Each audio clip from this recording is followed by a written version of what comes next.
الحمد لله رب العالمين، والصلاة والسلام على أفضل المرسلين ومن اهتدى بهداهم إلى يوم الدين. أما بعد، فأعوذ بالله من الشيطان الرجيم. بسم الله الرحمن الرحيم. ما يلفظ من قول إلا لديه رقيب عتيد. وقال النبي صلى الله عليه وسلم: إذا أصبح ابن آدم فإن الأعضاء كلها تكفر اللسان فتقول: اتق الله فينا فإنا نحن بك، فإن استقمت استقمنا وإن أعوججت اعوججنا. رواه الترمذی. محترم ناظرین، عزیز دوستو اور پیارے نوجوانوں، ابھی میں آپ کے سامنے اس عنوان پر گفتگو کرنا چاہتا ہوں کہ زبان سے نکلی ہی بھی ایک بات کی کیا اہمیت ہوتی ہے۔ رب کریم کی قدرت کا یہ عجیب و غریب ایک نمونہ ہے کہ زبان اور اس کی گویائی کو کہنے کو تو یہ گوشت کا ایک چھوٹا سا ٹکڑا ہے، لیکن یہ دنیا کی مختلف زبانیں بولتا بھی ہے اور مختلف ذائقے چکھتا بھی ہے۔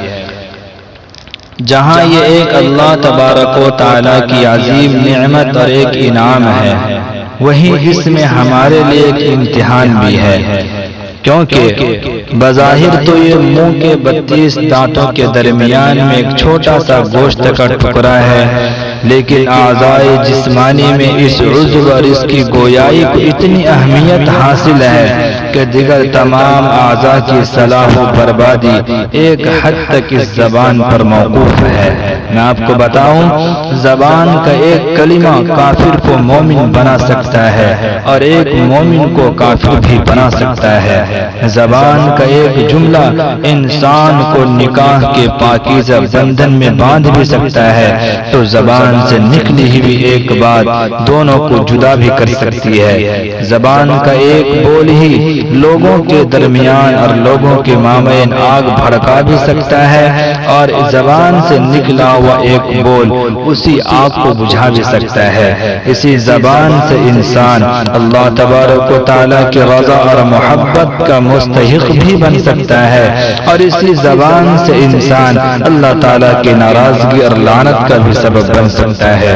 حدیث پاک میں ہے، امام ترمذی نے اور ابن ماجہ کے اندر یہ حدیث محفوظ ہے، اور مشکات شریف صفحہ نمبر 412 پر یہ حدیث درج ہے۔ اللہ کے نبی صلی اللہ علیہ وسلم نے فرمایا: ان الرجل لا يتكلم بالكلمة من الخير ما يعلم مبلغها يكتب الله له بها رضوانه إلى يوم يلقاه، وإن الرجل لا يتكلم بالكلمة من الشر ما يعلم مبلغها يكتب الله بها عليه سخطه إلى يوم يلقاه۔ فرمایا اللہ کے نبی نے، بلا شبہ بعض اوقات ایک شخص اپنی زبان سے کوئی ایسی خیر کی بات نکالتا ہے جس کا درجہ خود انسان نہیں جانتا، خود نکالنے والا نہیں جانتا، مگر اللہ تبارک و تعالی اس کلمہ خیر کی وجہ سے قیامت تک کے لیے اس شخص کے بارے میں اپنی رضا کو لکھ دیتا ہے۔ اور دوسری طرف اس کے برخلاف کبھی کوئی ایسا کلمہ شر زبان سے نکالتا ہے جس کی قباحت کو خود انسان نہیں جانتا، حالانکہ اس کی وجہ سے قیامت تک کے لیے اللہ تعالیٰ اپنی ناراضگی کو اس بندے پر لکھ دیتا ہے۔ اور قرآن کریم میں بتایا گیا، بعض اوقات انسان کسی برائی اور بدگوئی کو معمولی سمجھتا ہے، کسی برائی کو ہلکا سمجھ کر کے تذکرہ کر دیتا ہے، لیکن وہ اللہ تعالیٰ کے نزدیک بہت بڑی ہوتی ہے۔ چنانچہ قرآن کریم میں فرمایا: وَتَحْسَبُونَهُ هَيِّنًا وَهُوَ عِندَ اللَّهِ عَظِيمٌ، اور تم اس بات کو معمولی سمجھ رہے تھے، حالانکہ اللہ تعالیٰ کے نزدیک وہ بڑی سنگین بات تھی۔ تو زبان یہ ایک عجیب و غریب عضو ہے، اس میں خوبی اور خرابی، نفع اور نقصان دونوں ہے۔ اگر زبان کا استعمال درست ہے تو اس سے خیر و بھلائی وجود میں آئے گی، تو اس صورت میں یہ جسم کا ایک بہترین عضو اور بہترین حصہ ہے۔ اور اگر اس زبان کا استعمال غلط ہے تو اس سے شر وجود میں آئے گا، اس صورت میں یہ جسمانی اعضاء میں سے بدترین عضو شمار ہوگا۔ اس سلسلے میں حضرت لقمان علیہ السلام کا ایک واقعہ بہت مشہور ہے، میں آپ کو سنا دوں۔ ایک مرتبہ ان کو ان کے آقا نے حکم دیا کہ ایک بکری ذبح کر کے اس کے 2 بہترین حصے میرے پاس لاؤ۔ انہوں نے ایک بکری ذبح کی اور اس کے دل اور زبان کو پیش کیا۔ پھر آقا نے دوبارہ حکم دیا، ایک اور بکری ذبح کر کے اس کے 2 بدترین اعضاء میرے سامنے لاؤ۔ انہوں نے پھر ایک بکری ذبح کی اور اب کی بار بھی وہی 2 اعضاء یعنی دل اور زبان ہی کو پیش کیا۔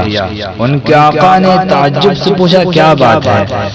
میں نے جب تم سے 2 بہترین حصے طلب کی اور مانگے تب بھی تم نے دل اور زبان لائے، اور 2 بدترین اعضاء میں نے طلب کیے تب بھی تم یہی لائے، اس کی کیا وجہ ہے؟ ایسا کیوں ہے؟ حضرت لقمان حکیم علیہ السلام نے فرمایا، بات دراصل یہ ہے کہ دل اور زبان اچھے رہیں تو ان سے جسم کا کوئی عضو، کوئی حصہ بہتر نہیں ہو سکتا، اور اگر یہ بگڑ جائے تو ان سے بدتر عضو بھی کوئی اور نہیں ہو سکتا۔ یہ دونوں بہتر رہیں تو بہترین ہے، لیکن اگر بدتر ہو جائیں تو اس سے زیادہ بدترین کوئی نہیں ہے۔ اس واقعے کو تفسیر قرطبی میں جلد نمبر 4 صفحہ نمبر 61 کے اوپر درج کیا گیا ہے۔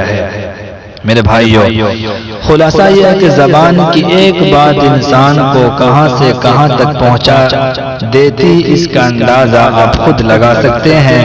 اگر آپ نے اس زبان کی حفاظت نہ کی تو ایک طرف خود انسان کے وقار کو مجروح کر دیتی، تو دوسری طرف انسان کے اعمال حسنہ کو، اعمال صالحہ کو بھی بے وزن کر دیتی ہے۔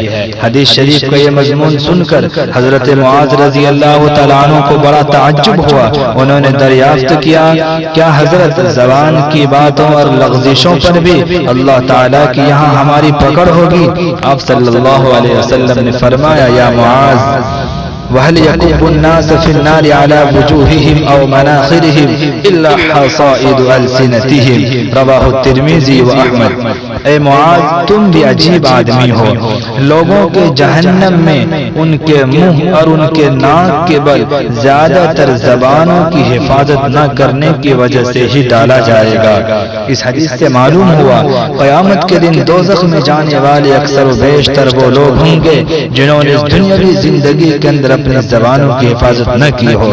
اس لیے میرے بھائیو، ہم سب اپنی زبان کی حفاظت کریں، سوچ سمجھ کر شریعت کے دائرے میں رہ کر بولیں، اور زبان کو اس احتیاط سے چلائیں جس احتیاط سے ڈرائیور گاڑی کو چلاتا ہے۔